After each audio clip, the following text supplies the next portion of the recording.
दोस्तों, आज मैं आपको एक ऐसी कहानी सुनाने जा रहा हूं जो आज भी उस गांव के लोगों की नींद उड़ा देती है। यह कोई काल्पनिक कहानी नहीं है।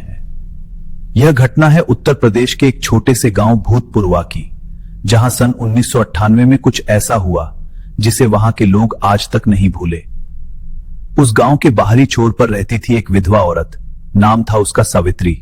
अपने पति की मौत के बाद वो अकेली रहती थी, गांव से कटी हुई। गांव की औरतें कहती थीं कि सावित्री के घर के पीछे वाले बांस के जंगल में रात को रोने की आवाजें आती हैं, मगर सावित्री हमेशा चुप रहती। उसी गांव में एक रात आया राजन। शहर में नौकरी छोड़ वो अपने नाना के घर आया था कुछ दिन रुकने के लिए। वो इन सब बातों से बेखबर था। पहली रात राजन को नींद नहीं आई। कमरे में एक अजीब सी खुशबू थी, जैसे कहीं से टूटे हुए फूलों की महक आ रही हो, मगर बाहर कोई फूल नहीं थे।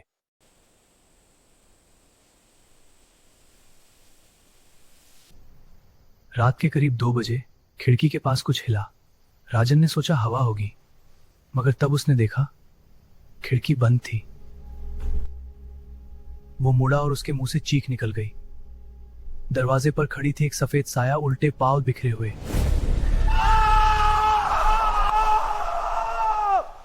जब राजन ने आंखें खोली तो वहां कुछ नहीं था, बस जमीन पर थे उल्टे पांव के निशान, मिट्टी में धसे हुए ताजे।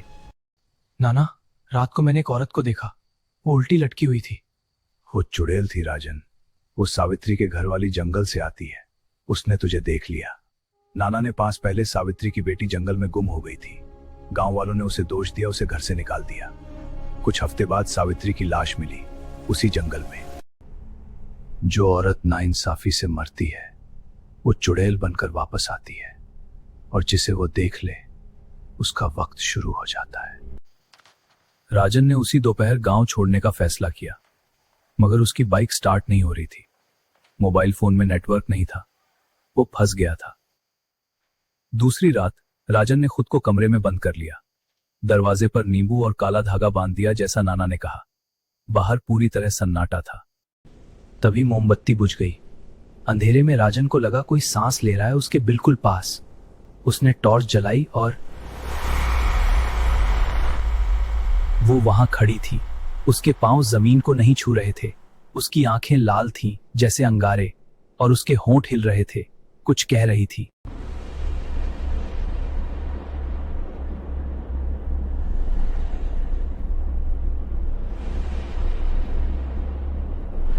राजन का पूरा जिस्म जम गया था। वो हिल नहीं सकता था। चुड़ैल धीरे धीरे उसकी तरफ आ रही थी। उसकी सांस राजन के चेहरे पर पड़ रही थी, बर्फ जैसी ठंडी। तभी उसी वक्त दरवाजा टूटा। वो आवाज नाना अंदर आए, हाथ में दिया घर की दीवार कांप पड़ते हुए। चुड़ैल राजन की चीख उसकी आवाज में डूब, उसका चेहरा विकृत हो गया।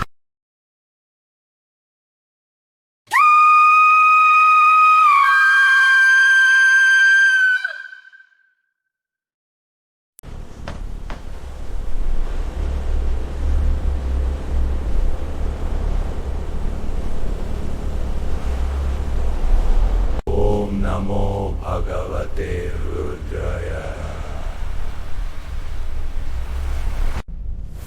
जा, तेरी बच्ची जंगल में नहीं है, वो तुझसे पहले ऊपर जा चुकी है।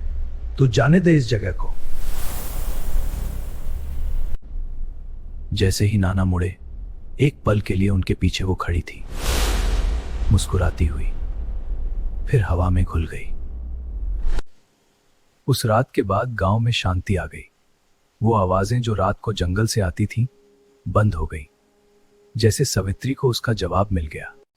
राजन उस गांव से चला गया, मगर जाते जाते उसने एक बार पलट कर देखा। उसे लगा जंगल के किनारे एक सफेद साया खड़ा है और वो हाथ हिला रहा है। बाद में राजन को पता चला सावित्री की बेटी का नाम आशा था, और उस जंगल में आज भी कोई नहीं जाता। दोस्तों, यह कहानी हमें याद दिलाती है, जो औरत जिंदगी में इंसाफ नहीं पाती, वो मौत के बाद भी चैन नहीं पाती। राजन ने अपनी डायरी में लिखा था, मैंने चुड़ैल देखी, मगर उसकी आंखों में डर नहीं था, दर्द था, बस दर्द। चुड़ैल की पहचान होती है उसके उल्टे पांव से। अगर तुमने कभी ऐसे निशान देखे हों तो भागो। हमारे लोक विश्वास में चुड़ैल एक आत्मा है जो अधूरी इच्छाओं के साथ मरती है और जब तक उसकी बात न सुनी जाए वो नहीं जाती। वो रात जब सावित्री जंगल में गई, किसी ने उसे रोका नहीं। सब देखते रहे।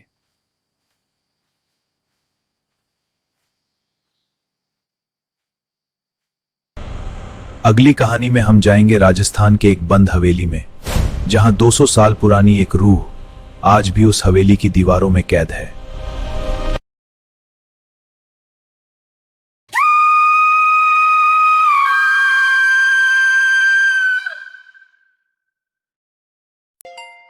अगर यह कहानी आपको डरा गई हो तो चैनल को सब्सक्राइब करें और बेल आइकन दबाएं ताकि हमारी हर नई डरावनी कहानी आप तक पहले पहुंचे।